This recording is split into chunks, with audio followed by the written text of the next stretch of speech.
This video is sponsored by HP. Omen now has an apparel brand and you can pick yourself up some sweet new merch like this beauty right here. If you're interested, I'll place links in the description down below. So here we have it.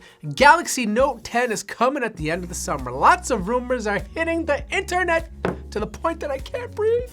We have some great details about the upcoming devices. We have 3 potential Note devices coming out in 2019. We got a baby Note, and I mean baby at 6.25 inches. We got a Papa Note at 6.75 inches. And then of course, there is the 5G variant, which is gonna have those crazy fast speeds. Now the big deal this year is the redesign of the Note in general. It's gonna look a lot like the Galaxy S10 Plus. You're gonna have that little notch cutout on the top right-hand corner. But the big deal is they're gonna even potentially reduce the sizes of the bezels to make the device more streamlined. Now there is some rumors floating around that's gonna look a lot like the Galaxy A80. And if you haven't seen that device, the concept is really cool. Basically how it works is there's no front-facing camera at all. And basically when the rear cameras pop up, they reverse, and then you can use it as a selfie camera. Now that's kind of interesting to me because imagine you're a power user, you got the S Pen, you got the cameras, you're out there, you're vlogging, you're talking to grandma, and all of a sudden you want to record a beautiful video of yourself. You don't have to use the crappy front-facing camera, you can just use the awesome ones that are on the back. Now since I'm on the topic of cameras, we're gonna get four cameras because 2019, 2020 is gonna be the year of 5 million cameras. And the Note's gonna be putting 4 on there, potentially your regular wide lens, ultra wide, telephoto lens. I'm hoping for a 10 times zoom, but most likely it'll be 3 to 5. And of course, the last lens will be a 3D depth sensor or time of flight. Now, one thing they better improve is the ultrasonic fingerprint scanner on the Galaxy S10. This one was a first generation product. I'm hoping they've had the time to reiterate it, to reinforce it, to make it a more quicker experience to log into your device. The other thing I'm hoping for is some more great features utilizing the S Pen. Last year, we got the ability to take a photo using the S Pen. I'm sure we're gonna see more features like that, but I don't want them to just be gimmicky. I want them to be very useful for power users because even though a lot of people are attracted to the Note lineup, only a small percentage of them utilize the S Pen on a day-to-day basis.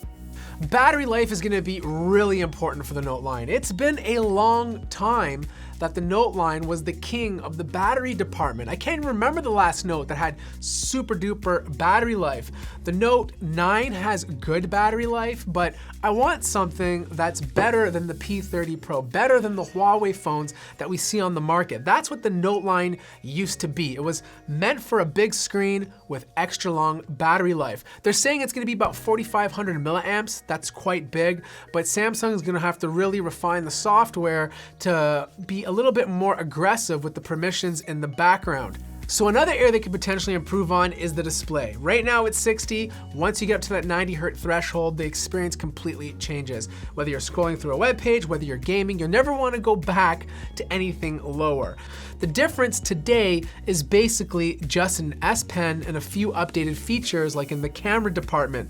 We're at the point now where all these Note devices, S10 devices, are starting to look a lot like each other, and it makes me wonder if Samsung even needs an S lineup anymore, especially considering they're releasing more than one Note device. A cheaper Note, a slightly more expensive Note, and then you have the 5G Note. Why buy the S lineup when you can get the Note lineup, which is essentially the same phone, but it comes with an S Pen?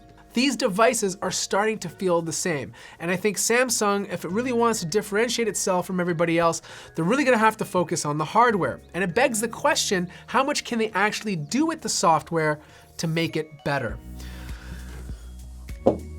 Oops.